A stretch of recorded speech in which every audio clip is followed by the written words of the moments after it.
Neste momento, a gente poderia falar da importância dos pequenos negócios locais. Mas isso você já deve saber. Mas queremos que você lembre de uma coisa: os empregos gerados por essas empresas. E fazer um pedido: valorize. Os sabores da nossa terra, a simpatia da nossa gente, não são apenas negócios. Estamos falando de pessoas, famílias, amigos. Estamos falando de coração. Valorize o que é nosso. Valorize o pequeno negócio.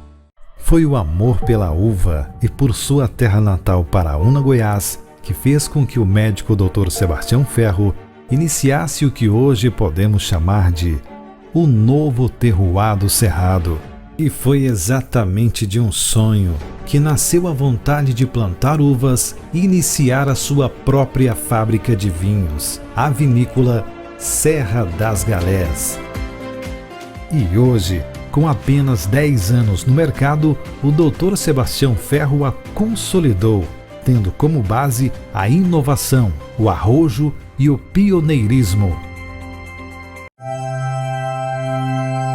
A fabricação artesanal do puro cristal é um ofício milenar, uma tradição que atravessa gerações e que foi a base para o nascimento da Strauss, uma marca que rapidamente se transformou em um dos principais ícones do segmento de cristais de luxo, elevando o Brasil a níveis internacionais. Feitas à mão, as peças Strauss são verdadeiras obras de arte de puro cristal.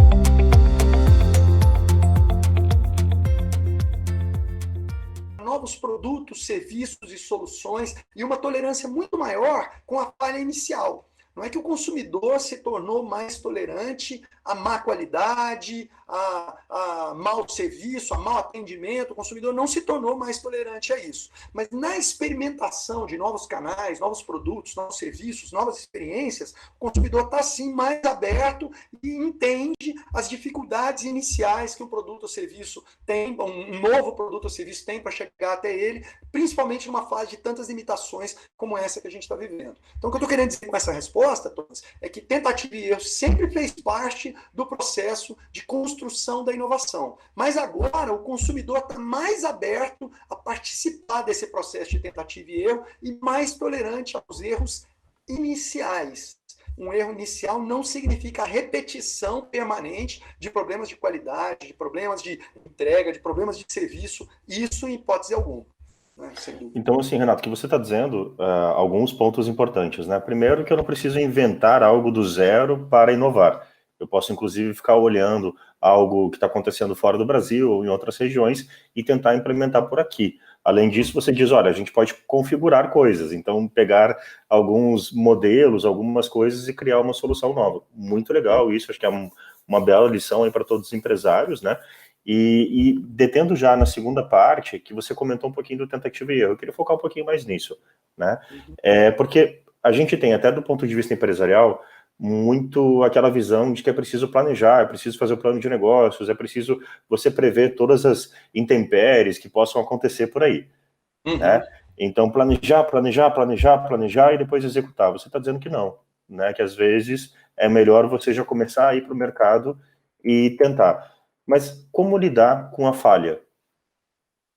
Perfeito. Primeiro, vamos fazer dois comentários para destacar o que você levantou, Thomas, que é muito positivo, né? A gente vem de uma concepção histórica de que planejamento é antes da ação.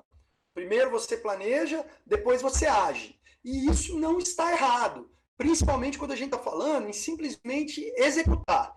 Quando a gente está falando, por exemplo, de um produto, um serviço que a sua empresa lançou, um determinado vinho de uma determinada safra, e você tem um plano para vender tantas garrafas, tantas caixas, em tantas regiões do Brasil, então, esse plano para produzir, engarrafar e entregar, encaminhar, esse é um plano executivo. Sem dúvida nenhuma, para executar algo que você já domina, você precisa planejar antes e agir depois. Isso é imprescindível, isso não mudou. Então, de forma alguma, quando a gente fala do planejamento pela ação, já explico isso um pouco melhor, a gente não está falando de situações previsíveis. Aquelas que você já tem a previsibilidade do como fazer, quando fazer, com que recursos fazer, o plano prévio, o plano de ação, não necessariamente um plano de negócio, o plano de ação é muito importante para você ter certeza que as coisas vão sair conforme planejado, conforme esperado. Né? Então, isso,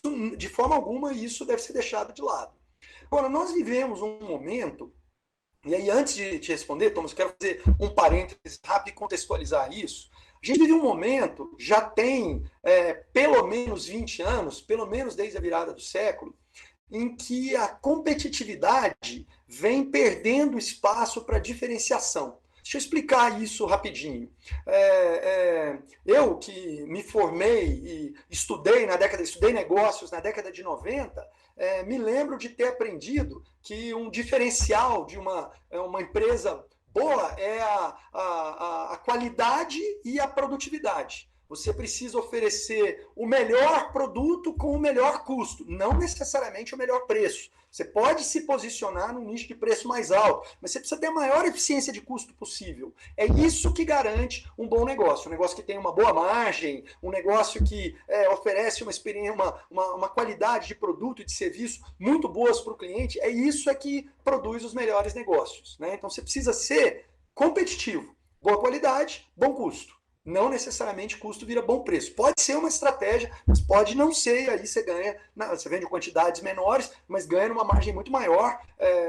No mercado de enogastronomia isso é bastante comum. Né? Você tem restaurantes com poucas mesas, você tem safras com poucas garrafas, mas o preço muito mais alto compensa todo o investimento. Se você tem muita eficiência de processo, isso vira uma margem elevadíssima para o seu produto, fica altamente lucrativo para o negócio, vira um super negócio. Né? Se você não tem eficiência, essa margem se perde nas suas falhas processuais. Então eu aprendi na década de 90 que um bom empreendedor é aquele que é capaz de entregar qualidade e custo baixos. Ou seja, é capaz de ser muito competitivo.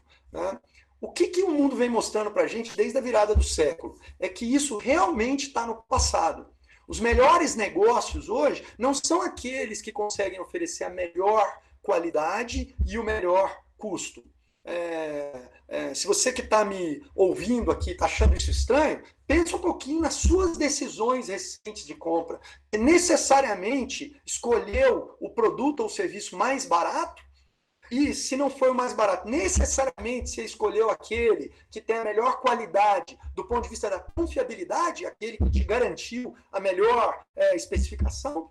Não é isso provavelmente que está acontecendo. A gente vive um momento que os consumidores querem experiências cada vez mais inovadoras, eu já vou explicar isso um pouco melhor, particularizadas, voltadas especificamente para eles. A gente vem aprendendo ao longo do tempo que a chave desse momento que a gente vive não é a competitividade, é a diferenciação. As melhores empresas do mundo não são competitivas, elas fazem o contrário disso, elas fogem da competição. Elas não fogem da competição porque elas têm medo de competir, elas fogem da competição porque competir é caro. Você tem que vender mais barato, você tem que oferecer mais por menos. Quando você oferece mais por menos, quem perde, o consumidor ganha, você vende muito, seus funcionários recebem, sua empresa cresce, sua cadeia de fornecedores fica satisfeita. Só quem não gosta muito da história é você, empresário, no final das contas, que a margem final do seu negócio é muito pequena. Eu falo de margem de lucro aqui sem nenhuma preocupação, porque quem é empreendedor e está me assistindo sabe que os empreendedores não pegam lucro para eles. Né? Os empreendedores são os principais comunistas do mundo. Eles pegam o lucro e reinvestem no negócio, para o negócio beneficiar mais gente, crescer mais, gerar mais emprego, pagar mais imposto. Olha que ironia. O empreendedor é o verdadeiro comunista. Ele não pega o resultado do trabalho dele para ele recoloca o trabalho no negócio. Então, eu falo isso aqui que eu estou falando para vocês com muita tranquilidade. Então, sua margem diminui muito, o seu negócio se enfraquece. Né? Isso foi demonstrado numa pesquisa que virou um livro de 2003, muito famoso, chamado A Estratégia do Oceano Azul, que diz que o Oceano Azul é aquele lugar onde você nada sozinho, toda a comida que tem lá, os peixinhos, as algas, tudo que tem lá é só para você. Você surfa sozinho naquele mercado. Essa pesquisa que virou um livro que tem esse nome, A Estratégia do Oceano Azul, ela pesquisou as 500 maiores empresas do mundo, e identificou que das 500 maiores empresas do mundo, no ano de 2003, né, apenas 3%, ou seja, 15 empresas, vinham há pelo menos 5 anos, todos os anos, crescendo as vendas e crescendo os lucros. Vendendo mais e aumentando a lucratividade. Quando você vende mais, para vender mais, normalmente você baixa preço. Então, você vende mais, mas lucra menos. Né? A sua lucratividade fica menor. Ou quando você lucra mais, você aumenta preço. E aí, como você aumentou o preço, você vende menos. Essa sempre foi uma equação difícil de resolver. O que a estratégia do Oceano Azul mostrou é que é possível vender mais ao mesmo tempo que você se torna cada vez mais lucrativo. Muitas empresas... Pois não, desculpa. Pode falar. Desculpa interromper, mas assim, comentando do ponto de vista lá da estratégia do Oceano Azul, eu sei que lá muitos exemplos no próprio livro, né? O Cirque du Soleil vai trazendo ali algumas grandes empresas, muitas até parecidas com entretenimento, né? Mas assim, uma pequena vinícola ou um pequeno restaurante consegue agir no Oceano Azul? Como? Teria algum exemplo, alguma coisa assim que o empreendedor pudesse se inspirar? Toda vez que a gente fala de um oceano azul, isso serve para qualquer negócio, inclusive para uma pequena vinícola, para um pequeno restaurante. Isso serve para qualquer negócio. A gente está falando de oferecer algo que o seu consumidor vai escolher de você, porque aquele atributo, aquela característica que você oferece, ninguém mais oferece. Então, ele vai comprar de você, não porque você, quando é comparado com seus concorrentes, tem um preço melhor, uma qualidade maior. Essas duas coisas custam da sua margem de lucro. Ele vai escolher de você porque o que você oferece, ninguém mais oferece. A gente está começando a voltar na pergunta que você fez sobre a tentativa e erro. A gente já vai chegar lá. Então, vamos ter isso claro. Né? Não é para as grandes, ou para as pequenas, ou para as médias empresas. Né? Quando o consumidor escolhe comprar de você, porque você está oferecendo algo que ele não encontra em outro lugar, instantaneamente você está livre da briga pelo preço. O consumidor está escolhendo comprar de você, porque o que você entrega, né, o seu concorrente não tem para entregar. Não é que você é melhor do que ele, é que você é outra categoria. Você está oferecendo uma experiência, ou um produto, ou um serviço, ou um canal de distribuição que ele não encontra em outro lugar. Como ele não encontra em outro lugar, ele é obrigado a se tornar seu refém. E aí eu falo sem nenhuma conotação negativa. Ele se liga a você e escolhe comprar de você independente do seu preço. Claro, se o preço for alto demais, ele pode não poder fazer isso. Né? Mas na maior parte das vezes, ele escolhe comprar de você e você construir um atributo que para ele é mais importante que o preço. Então, nesse processo, Thomas, para construir para uma pequena vinícola, vamos chegar nos exemplos daqui a pouquinho, para uma pequena vinícola construir isso, a tentativa e erro é muito importante, porque a princípio a gente não tem como saber qual é esse atributo que a gente vai entregar para o consumidor, né, que a concorrência não tem, que o consumidor quer tanto. Muitas vezes, nem o consumidor sabe. Muitas vezes você está entregando algo que o consumidor nunca imaginou. Quando você entrega pela primeira vez, ele se liga àquilo de uma maneira permanente, de uma maneira muito forte, e ele se torna quase que seu prisioneiro. Né? E aí ele passa a comprar de você, independente do seu preço, porque aquele atributo é muito importante para ele. Quando você consegue encontrar isso, aí você encontrou o seu oceano azul. É onde você vai ter todo o mercado para você, porque os consumidores não nadam lá, não oferecem a mesma coisa que você oferece. Né? Não é possível sentar no seu escritório numa segunda-feira à tarde, não é que não é possível. É muito improvável, sentado no seu escritório numa segunda-feira à tarde, ter uma ideia certo? Que na hora que você coloca no mercado, todos os consumidores vão aderir a ela instantaneamente e não vão olhar mais para os seus consumidores. Seria lindo, mas não acontece assim normalmente. Normalmente é preciso construir esses atributos através desse processo de testar numa escala pequena. É uma coisa que a gente vem tentando substituir, né, essa terminologia tentativa e erro pelo nome que o processo tem, que é um processo de prototipação, é um processo de lançar uma primeira versão do produto para ver o que o consumidor acha. Se o consumidor disser que não gostou, não é que isso é um erro, isso é aprendizado.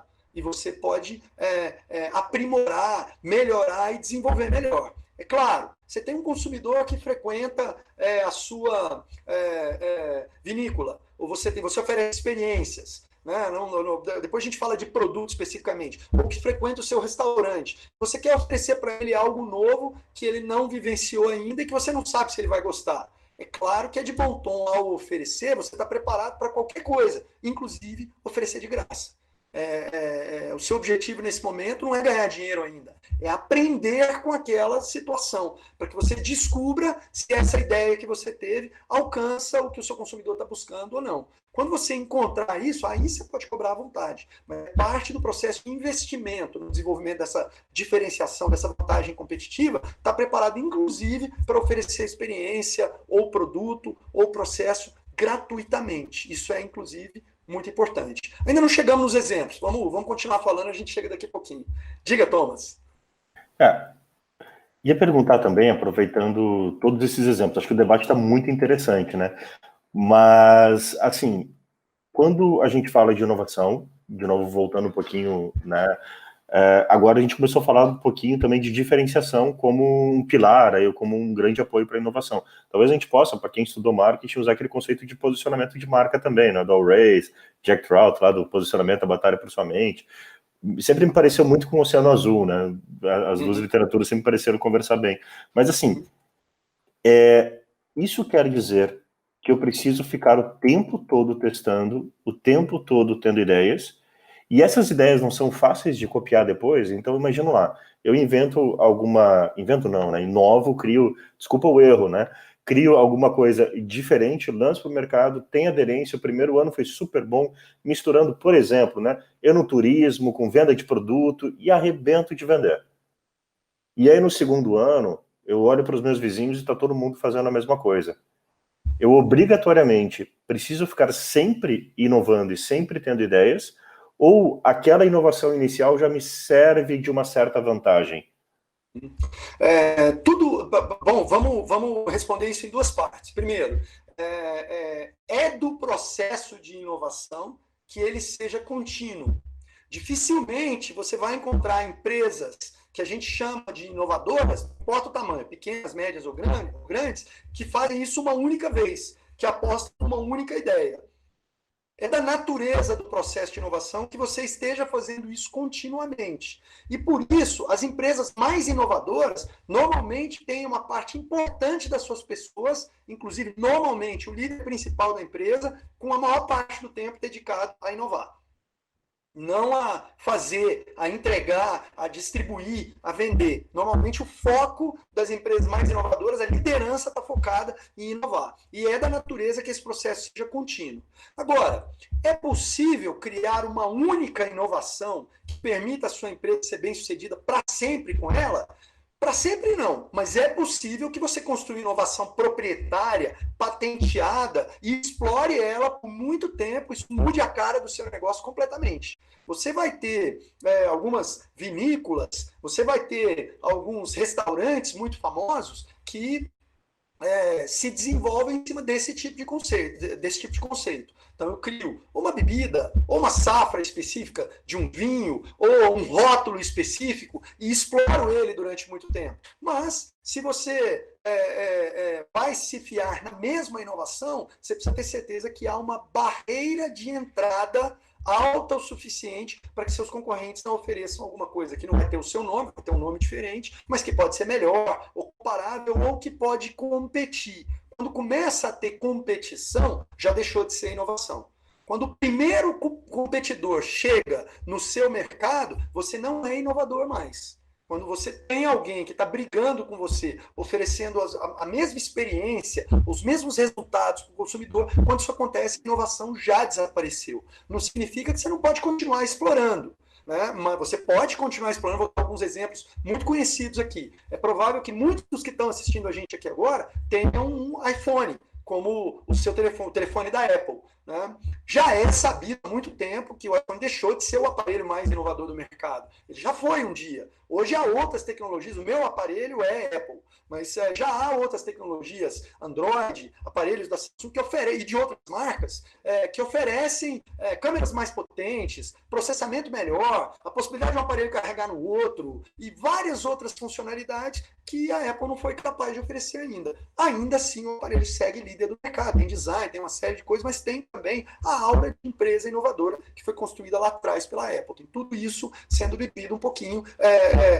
por esse competidor no mercado. A mesma coisa pode acontecer com uma vinícola, que tem uma sequência de safras muito bem sucedidas, e aí mesmo que os próximos vinhos não sejam bons, vai durante muito tempo vender bastante com base no histórico que ela construiu lá atrás. A partir do momento que alguém compete oferecendo aquela experiência, aquela qualidade de produto, atende aquele nicho de mercado especificamente, você já deixou de ser inovador. Então, é a natureza do processo de inovação que você faça isso o tempo inteiro. E eu quero dizer para vocês que estão me assistindo aqui agora, nesse ponto não tem meio termo. Não existe empresa inovadora em que a função principal do dono não seja inovar. Ele não esteja muito mais focado na inovação do que focado nas entregas. Exemplo, não é uma vinícola e não é de enologia, mas é de gastronomia. Eu tive a oportunidade de visitar um restaurante uma vez chamado Noma, que foi durante muito tempo considerado o melhor restaurante do mundo, no exterior. Esse era um restaurante em que o cardápio mudava toda semana, mas o cardápio usava sempre um determinado conjunto de ingredientes locais. Esse restaurante é na Dinamarca. Ele fechou, agora reabriu há pouco tempo, mas ele abre por temporadas. E ele era sempre focado num conjunto de ingredientes locais. E a experiência era uma experiência em que o chefe vinha até a sua mesa, conversava com você, te dizia o que ele tinha para o dia, para o menu que você ia receber. E você tinha a oportunidade de interagir bastante com o processo de produção dentro do restaurante. Tudo muito artesanal, exceto o processo de reserva e para conseguir esse extremamente tecnológico. Só conseguia fazer pela internet, tinha uma senha, um código que você recebia no celular, uma hora específica, você escolhia a localização da sua mesa no restaurante, tudo isso interativo, tudo isso por um aplicativo, tudo isso por um site, de uma maneira, então, um pedaço muito tecnológico e um pedaço muito artesanal. Mas oferecia uma experiência constantemente inovadora. Apesar de ter produzido uma marca, sido escolhido o melhor restaurante do mundo, há alguns anos a experiência era constantemente inovadora. Então você ia conversar com o chefe estava todo dia pela manhã escolhendo os ingredientes, todo dia na hora do almoço, montando o cardápio e todo dia à noite andando pelas mesas. Nunca na cozinha, preparando os pratos. Quando ele estava andando pelas mesas, ele estava perguntando do que os consumidores gostaram e do que os consumidores gostariam. O restaurante muito caro, conseguir uma reserva para uma noite e para a noite seguinte, imagine que seja até impossível, não sei se alguém morador lá talvez consiga, mas me parece impossível, mas quando ele conversa com o consumidor de hoje, ele está pensando no consumidor de amanhã, ele está pensando em ideias do que ele pode fazer amanhã. Então, nas empresas mais inovadoras, é aí onde eu queria chegar, o líder principal normalmente está com a cabeça no processo de inovação o tempo inteiro. O processo de entrega, produção, venda, isso normalmente sai da mão dele, essa passa a ser a função principal que ele tem. Renato, duas coisas que surgiram agora a partir da tua fala. O papel do gestor, eu acho que a gente pode concentrar um pouquinho aí, né? Mas no sentido de comportamento, qual é o comportamento adequado a um gestor que visa a inovação, né? Que tipo de tratamento que ele faz com os seus clientes, que ele deve manter com os seus colaboradores, né? Como que é o comportamento dele no dia a dia. E a outra fala é processo. Você comentou de processo agora há pouco. Existe algum processo para gerar inovação? Ou a inovação ela é de um turbilhão de ideias, surge algo? Uhum. Eu vou começar por essa resposta, por essa segunda questão que você fez, do turbilhão de ideias, que eu acho que ela é muito importante para nós. Essa falácia de que a inovação surge de um turbilhão de ideias, da onde a lâmpada, a gente fala um eureka, uma ideia genial surge, ela só existe no folclore. A inovação não é assim. Você não precisa ser um gênio criativo para ser inovador. Inovar não é uma conexão, é muito menos, desculpa, não é que não é muito menos uma conexão com as possibilidades e muito mais uma conexão com as necessidades. Eu vou repetir para a gente guardar isso. Inovação não é você saber o que as tecnologias podem fazer. Isso é importante também, mas não é crucial. Crucial é saber o que as pessoas que você vai atender, ou as empresas, para quem vende para pessoa jurídica, o que as pessoas que você vai atender precisam. E às vezes nem elas mesmas sabem. Por isso você precisa conhecê-las muito bem. Então, começando por essa resposta, vamos falar um pouquinho do papel do inovador. Qual é o principal comportamento que um empresário, um empreendedor inovador precisa ter? Eu costumo responder, uma pergunta parecida que sempre vem assim, o que eu preciso fazer para inovar mais? Como é que eu devo agir para inovar mais? Eu costumo brincar na resposta, mas a resposta é muito verdadeira, você precisa viajar mais. Não na maionese, desculpa a expressão de gíria. Você precisa viajar mesmo. Você precisa ir para outras cidades, outros estados, outros países, outros continentes, e você precisa enxergar o que mercados mais maduros, mais desenvolvidos que o seu estão fazendo para os consumidores deles.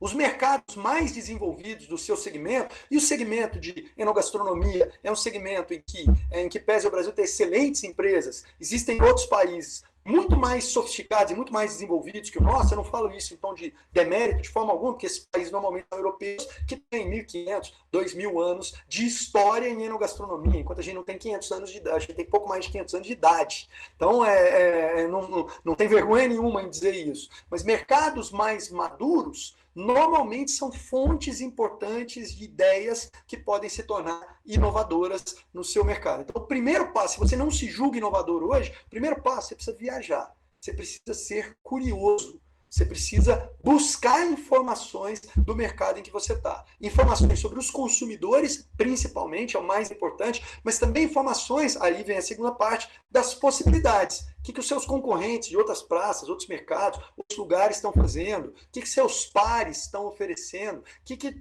o que é tendência, o que é moda, o que é novidade lá fora, e como é que você pode trazer isso aqui para dentro. E lembra, lá fora pode ser a cidade ao lado.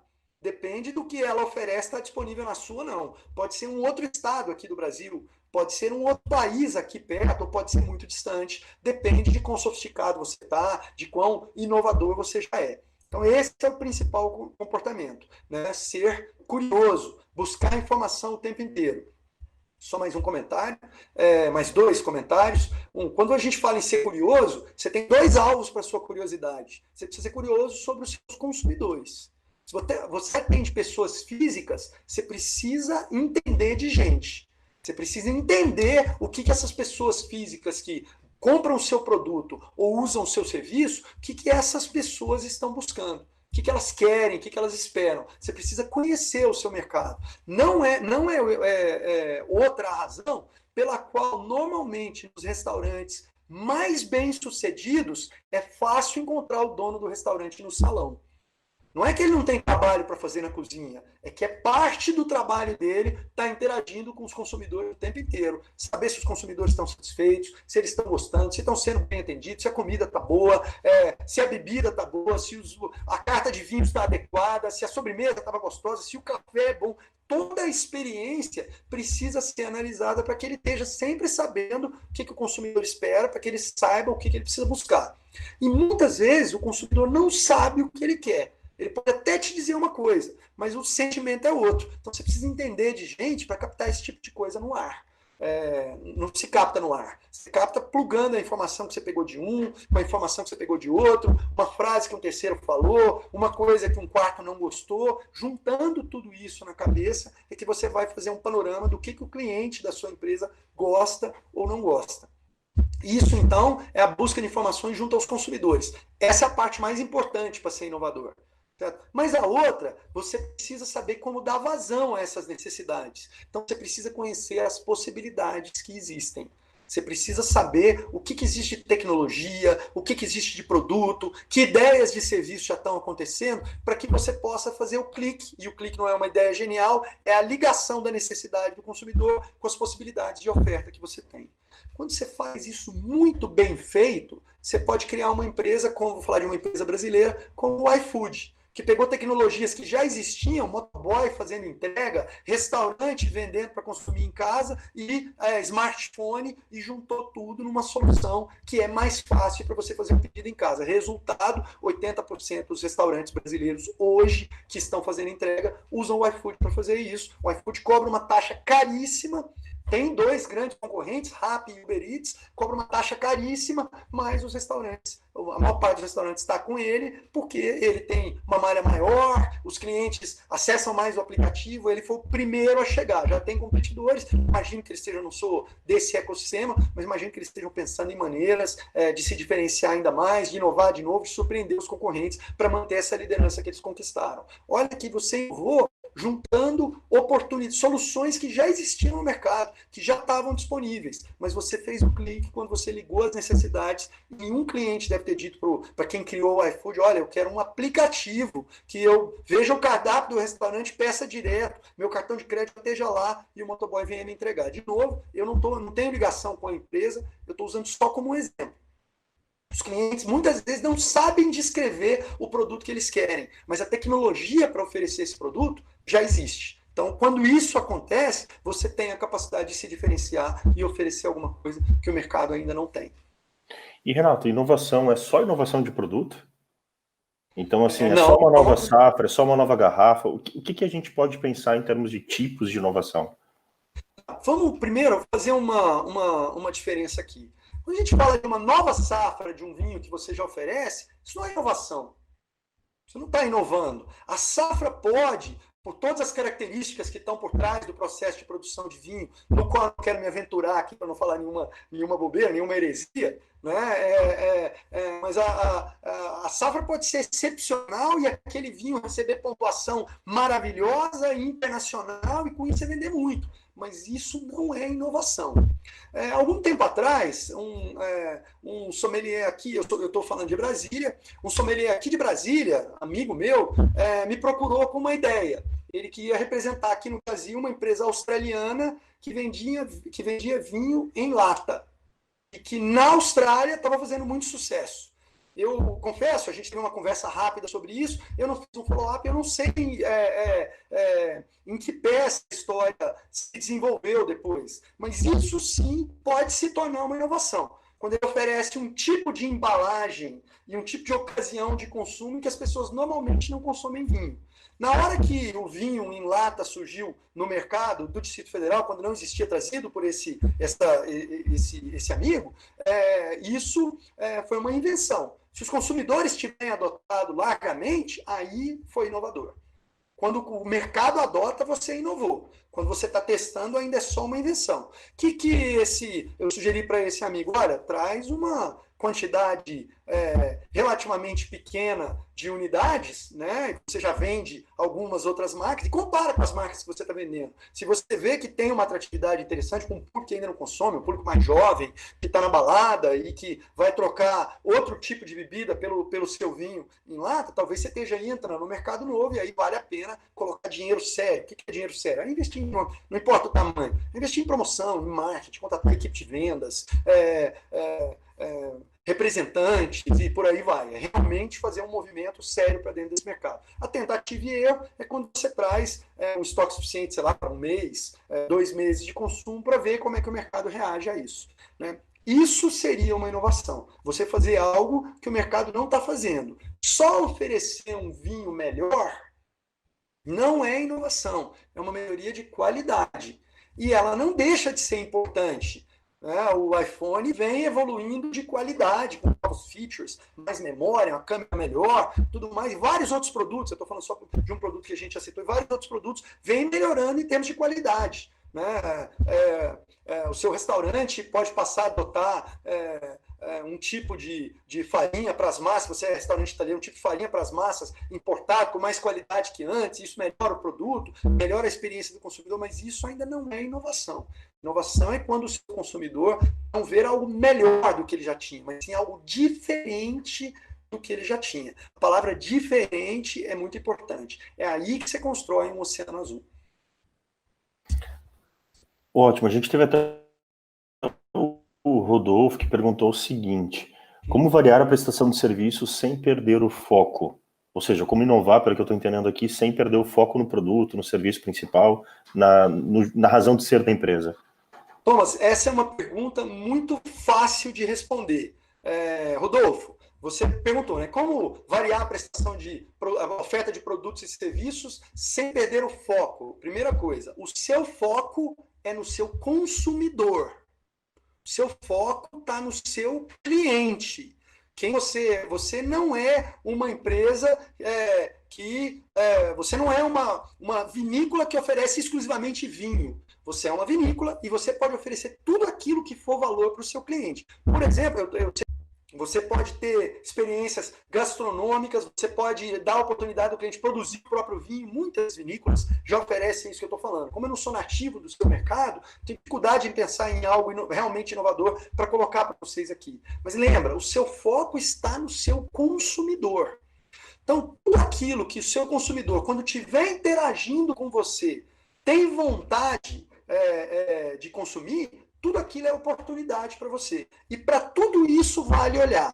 Tudo aquilo que complementa a experiência ou o consumo do produto que você está oferecendo na visão do seu cliente, vale a pena você testar, é foco complementar do que você já faz. Então, falando de novo, desculpa eu chover no molhado, com outro exemplo que eu já dei aqui. Né? Então, quando a Apple é uma empresa que vende o telefone celular, mas ela desenvolve um fone de ouvido sem fio chamado Apple lá, e as empresas de telefone celular não fabricam fone de ouvido. A Apple foi uma das exceções.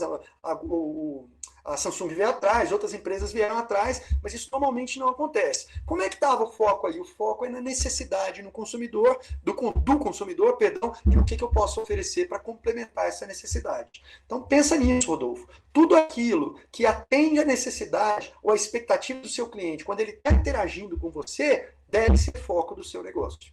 Certo? E como conectar, digamos assim, como lidar com o lado autoral? A gente fala de gastronomia, fala de vinhos, e tem muita coisa de autor aí, né? É o enólogo, é o próprio chefe, é um conteúdo de autor, de certa forma. Como que eu vou se conectar esse conteúdo de autor com a necessidade do consumidor, com a onda que vem no mercado? Como eu lido isso internamente? Isso só acontece quando o autor tem essa conexão genuína. Quando você está falando de conteúdo autoral, o autor pode ser o empreendedor que está à frente do negócio e que criou todo o negócio em volta dos produtos, serviços, experiências que ele cria, que são autorais, né? Ou o autor, você pode ter uma organização um pouco mais complexa, em que você empreende, e você tem autores contratados, sócios, associados, que desenvolvem essas soluções para você. Você pode contratar quem vai desenvolver o vinho, você pode contratar o chefe para fazer a ficha técnica dos pratos do seu restaurante e treinar a sua equipe de cozinha. Tudo isso pode ser construído ainda que a criatividade não seja sua. Mas isso não responde a pergunta, né? Como é que a gente faz com o conteúdo autoral? Uma coisa que a gente precisa ter em mente, o conteúdo autoral acaba se transformando numa oportunidade para a gente testar ainda mais. Quando você é o McDonald's, tentativa e erro não casa bem com a expectativa do seu consumidor. Seu consumidor consome lá esperando encontrar exatamente a mesma coisa, a musiquinha dos 2 hambúrgueres num pão com gergelim o tempo inteiro. Quando você vai testar novas soluções, você tem dificuldade num ambiente assim. Quando você está num ambiente que já se qualifica como um ambiente autoral, o consumidor espera sim encontrar coisas diferentes quando ele visita a sua empresa, o seu estabelecimento. O seu consumidor é mais aberto a novidades, principalmente se elas vêm com a assinatura do autor. Foi aquilo que o consumidor foi buscar. Então aí, onde fica como é que outra resposta para a pergunta do Thomas, como é que a gente faz com conteúdo autoral? Você precisa ter certeza que o autor está conectado com o público que você atende. certo? O conteúdo pode ser autoral, ele pode estar à frente, ele pode estar pensando coisas que esse consumidor nem imagina, mas ele precisa conhecer e ele precisa ter a sensibilidade para se conectar com o que é importante para o consumidor que ele está atendendo.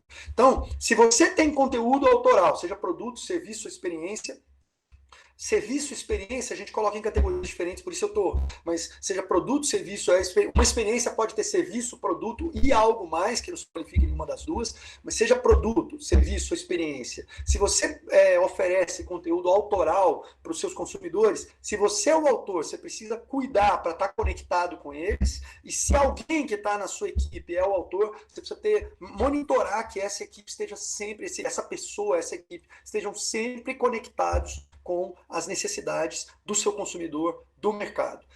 Isso é fundamental. Em mercados mais tradicionais e mais sofisticados, normalmente esses consumidores já têm um gosto estabelecido e essas necessidades mudam um pouco. Então, esse cara não precisa estar sempre interagindo com o consumidor. As necessidades mudam um pouco, aí tem que ser criativo e inventar formas novas de atender. Mas se você está em mercados mais jovens, com consumidores ou com consumidores menos sofisticados ou com consumidores menos sofisticados, aí essa conexão precisa ser permanente. Muitas vezes, só um jovem é capaz de entender a cabeça de outro jovem. Você precisa ter isso na sua equipe para ter certeza de que você vai conseguir inovar e acertar nas necessidades desse grupo. Isso é um ponto interessante, né, Renato? A gente falou antes de comportamento, de gestor também, de líder de empresa, e quando você fala, olha, talvez seja mais fácil ter um jovem para entender um outro jovem, muitas vezes o gestor da empresa ele já não tem essa jovialidade, digamos assim. Então isso quer dizer que ele também precisa escutar os outros, ele precisa estar aberto aos outros. Né? Acho que muito do que você tem falado aí é escutar, é perceber, é ser curioso, não é ser o dono da razão, não é ser o dono da verdade, né? É buscar muito mais essa curiosidade, né? Isso, e Thomas, aí tem um potencial, não estou dizendo que isso está acontecendo, mas tem um potencial de nó na cabeça de quem está assistindo a gente, porque você que está assistindo a gente agora, essa conversa minha e do Thomas, pode estar pensando o seguinte, não, mas peraí, eu sou o guardião da minha marca. Essa marca está no mercado há 50 anos, 100 anos, 130 anos ou 2 anos, mas é uma marca que eu criei com esse propósito, esses valores, e eu é que garanto que eu não vou mudar a minha marca porque o consumidor está pensando diferente. Isso pode estar na sua cabeça, e isso não está errado. Mas se isso está acontecendo, você precisa então se conectar com o consumidor que valoriza essa característica que você tem. Certo? Então, se é um consumidor jovem, normalmente a capacidade de manter os atributos intactos não está nas expectativas do jovem. Então, talvez você esteja olhando para o consumidor errado. Aí você precisa olhar para um espectro mais amplo de consumidores que tem o perfil. Por exemplo, se você atende um grupo muito específico de consumidores, tem um perfil de renda, um perfil de faixa etária, um perfil de nível sociocultural, que é muito pequenininho, né, dentro da população, você precisa olhar para a expansão geográfica. E aí as suas inovações não vão ser de produto, serviço e experiência. Suas inovações vão ser internas para que você consiga oferecer isso que você está oferecendo na sua cidade, no país inteiro, até em outros países, em vários lugares diferentes. Aí você precisa pensar em outras coisas que vão te possibilitar oferecer essa experiência para a audiência mais ampla possível, já que na sua cidade ou na sua região ela é muito pequenininha. Agora, se você está se conectando com um público maior, aí a capacidade de ler o público, está preparado para alterar o seu produto ou serviço de acordo com as necessidades dele, passa a ser muito importante. O que não dá para fazer? Agradar todo mundo o tempo inteiro com conteúdo autoral. Na primeira parte já não dava, todo mundo o tempo inteiro. E com conteúdo autoral aí é completamente impossível. Você precisa escolher que mercado você quer explorar e aí moldar o seu negócio para atender as necessidades específicas desse mercado que você está olhando. Muito bom, Renato. E talvez indo já para um encerramento, né? Pensando que já está chegando no nosso horário, mas se você fosse dar algumas dicas, né? Eu não sei se é possível dizer isso. Eu sei que você disse que essa pergunta é muito habitual nos seus debates, eu vou tentar revestir ela com alguma novidade, né? Mas existem, talvez, 4, 5 passos que alguma pessoa, alguma empresa que esteja pensando em começar o seu processo de inovação, talvez até vendo toda essa necessidade por uma mudança de mercado que caiu em nossa frente, né? Ninguém estava preparado para ela, né? Mas existem alguns passos, tipo assim, primeiro você deve fazer isso, depois você deve fazer aquilo, terceiro passo é esse, que você possa compartilhar? Claro, e elas não são minhas, né? É o que as empresas e pessoas mais inovadoras tradicionalmente fazem. Então, assim, primeiro, os dois primeiros passos, você precisa ter dois tipos de curiosidade que tem que se tornar dois tipos de informação, de conhecimento. Primeiro, você precisa conhecer o seu público. Você precisa conhecer as pessoas que você quer encantar, surpreender, atender, com quem você quer transacionar. Você precisa conhecer. Você precisa definir se é uma escolha, né? Você precisa definir, escolher, e ao escolher, você precisa conhecer bem. E não é conhecer essas pessoas só quando elas estão comprando vinho, é conhecer elas ao longo da vida. Você precisa saber do que elas gostam, o que elas gostam de fazer, que esporte que elas gostam de praticar ou de assistir, que música que elas gostam de ouvir, que tipo, como elas se vestem, onde elas moram, para onde elas viajam nas férias, se elas tiram férias, se elas têm muito capital disponível para entretenimento, ou para lazer, ou para atividades enogastronômicas, ou não, quais são as preocupações, se tem filhos, se são filhos, você precisa conhecer bem o público que você vai atender. Primeiro, se dedique a isso. Um outro ponto, você precisa enxergar as possibilidades. Você precisa enxergar, o mundo é um cardápio, você precisa ver o mundo como um cardápio. Você precisa enxergar as possibilidades do seu mercado. O que estão fazendo no seu mercado na Europa? E na Turquia? E na China? E na Costa Rica, aqui do lado? O que estão fazendo no seu mercado? Quais são as opções que existem mundo afora? Quando esses dois conhecimentos são bem desenvolvidos, é muito fácil ter ideias do que pode ser feito. É muito fácil pensar nas possibilidades. Nossa, se eu criasse um vinho em lata para o público jovem que não está se cansando de consumir cerveja. Né? Se eu criar, será que funciona? Ao falar isso, eu não sei se funciona, eu estou só dando um exemplo. Então, quando você conhece bem os seus clientes, conhece bem as possibilidades, fica fácil fazer as junções. Quando você conhece as possibilidades, inclusive tecnológicas, fica fácil fazer junções que vão além. Nossa, e se eu juntasse um aplicativo com o motoboy para fazer delivery da comida em casa? E se eu criasse uma solução, uma ideia que recentemente ganhou um prêmio do Sebrae de inovação do interior de São Paulo, uma panificadora do interior de São Paulo, que passou a tuitar todo dia, várias vezes por dia, toda hora que saía pão fresquinho. E aí as padarias em São Paulo tem também área de restaurante, né, e ela deixava o Wi-Fi de alta qualidade, com fibra ótica, livre para todo mundo acessar, desde que você deixasse o garçom instalar o Twitter no seu celular e colocar o Twitter seguindo o Twitter da padaria. Então as pessoas que moravam na região passaram, isso é um caso real do interior de São Paulo, as pessoas que moravam na região começaram a olhar para o Twitter e esperavam sair o tweet do dia, da hora que o pão quentinho tinha acabado de sair. Elas iam lá e compravam pão quentinho. O pão que é imbatível é o quentinho que acabou de sair. Não é o maior, menor, francês, italiano, com cereais, sem cereais, com farinha, fermentação artesanal, com produto químico, não é esse, é o quentinho. É esse que é imbatível. Então, essa panificadora encontrou um jeito de fazer isso. Quando você conhece as necessidades e conhece as possibilidades, esse tipo de junção fica disponível. Você consegue pensar no que fazer. Certo? Esse é um ponto. Agora, é muito difícil, vem aí o terceiro passo para você se tornar inovador. É muito difícil fazer isso sozinho. Só o líder do negócio, só o empreendedor, só o empresário fazer isso sozinho. Você precisa incutir isso no seu time também. As pessoas que trabalham com você têm que ter esse foco em entender a cabeça dos consumidores. Você precisa cobrar isso delas. Você precisa perguntar para elas e elas precisam saber. Você precisa fazer perguntas para os seus empregados sobre os seus clientes. E você precisa valorizar as respostas, aqueles que sabem responder. E você precisa estimular ou até expurgar, tirar da equipe aqueles que não se preocupam, não se aproximam e não conhecem os seus consumidores. Né?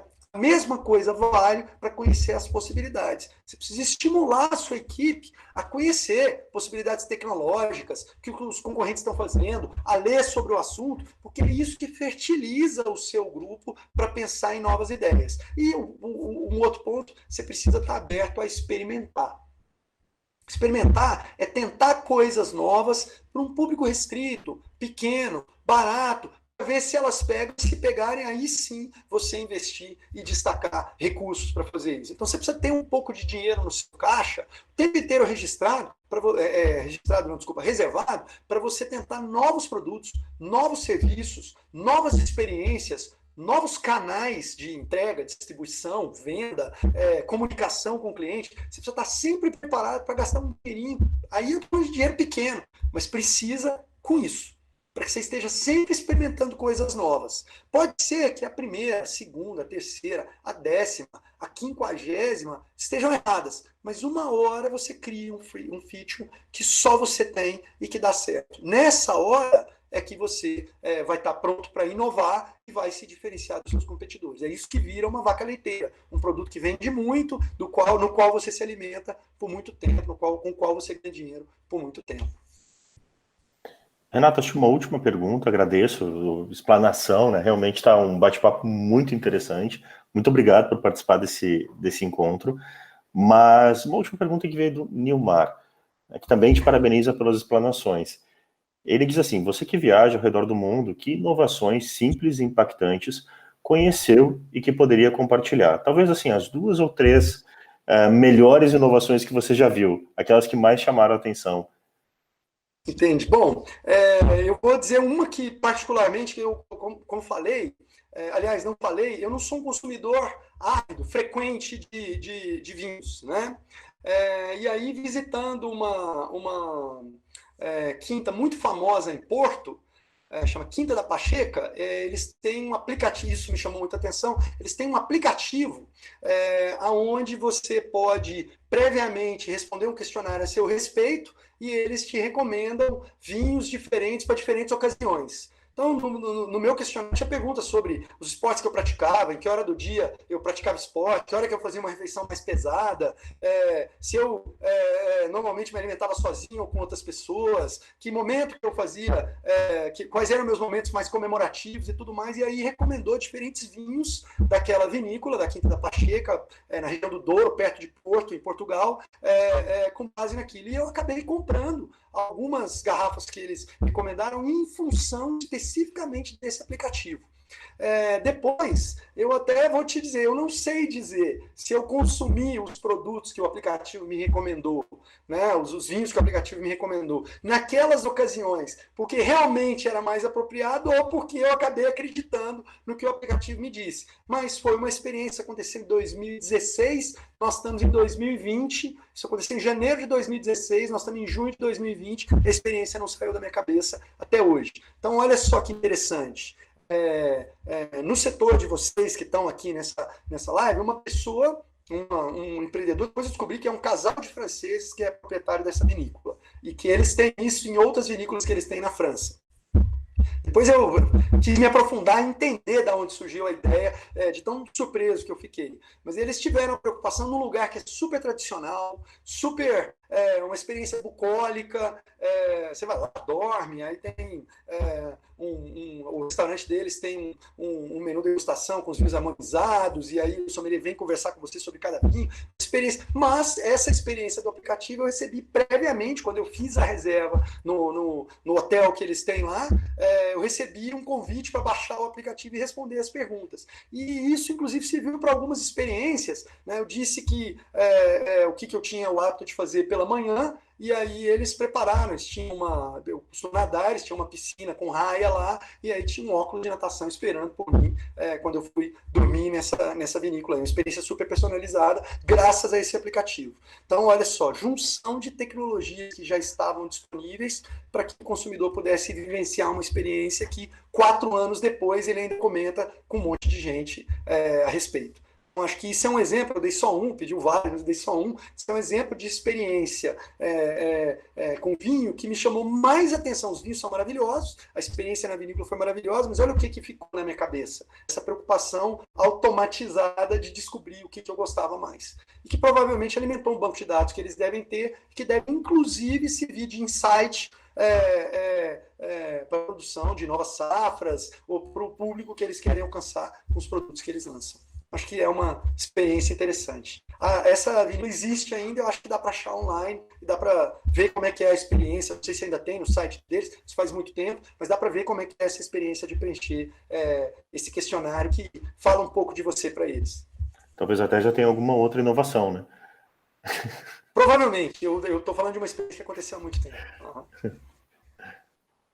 Perfeito, Renato. Acho que a Larissa já entrou aí também. Pessoal, que live maravilhosa! A gente aprendeu muito, fui anotando e todo mundo mandando várias perguntas, dúvidas. Eu quero agradecer a presença de vocês dois. Eu quero falar também para o público que está presente que essa live fica gravada, tá, pessoal? Eu sei que é bastante informação, daí ficam perguntando, né, para a gente passar as anotações, mas fica gravada, vocês podem continuar. E passar para os amigos, compartilhar, né, para quem está precisando se inovar. Acho que o Renato e o Thomas, enfim, explicaram muito bem o assunto. O Renato deu vários exemplos bacanas que a gente não sabia. E, Renato, um dos pontos que tu falou do vinho em lata, já tem vinho brasileiro que está trabalhando com vinho em lata, mas realmente a pioneira foi essa vinícola australiana que participou, e agora algumas pequenas vinícolas do Rio Grande do Sul já fazem. E foi realmente uma inovação para o nosso setor, que é tão tradicional sempre, né? Então, eu quero agradecer a presença tua, Renato. Muito obrigada pelo teu tempo, pelo teu conhecimento, que é sensacional. Eu queria que tu deixasse os teus contatos aqui profissionais para as pessoas que puderem, né, entrar em contato com você para continuar, quem sabe, até um bate-papo. Claro, eu tenho um site que tem inclusive formulário de contato, se vocês quiserem entrar, que é o renatosantos.com, mas eu também estou nas redes sociais, no Instagram como Raul Santos e no Facebook como Renato Santos. Vai ser um prazer responder qualquer pergunta ou qualquer comentário adicional sobre esse conteúdo que a gente discutiu aqui hoje. Muito obrigado mais uma vez pelo convite, Larissa, Thomas, foi um prazer conversar com você. Obrigado pelas perguntas e pela condução da live com temas que são tão interessantes e tão importantes quando a gente fala sobre inovação. Obrigado. Nós agradecemos, Renato. Obrigado Thomas, também, muito Larissa. obrigada também pela tua presença, obrigada pelo teu tempo. Pessoal, vou deixar um recadinho, a gente volta às 18 horas com a Vinícola Cristófoli aí da Serra Gaúcha. Separa teu vinho já gaúcho para fazer a degustação aqui com a Bruna, para conversar um pouquinho sobre vinho, enoturismo e também inovação, que a Bruna também está inovando aí na Serra Gaúcha. A gente vai saber mais às 18 horas. Um abração. Tchau, tchau.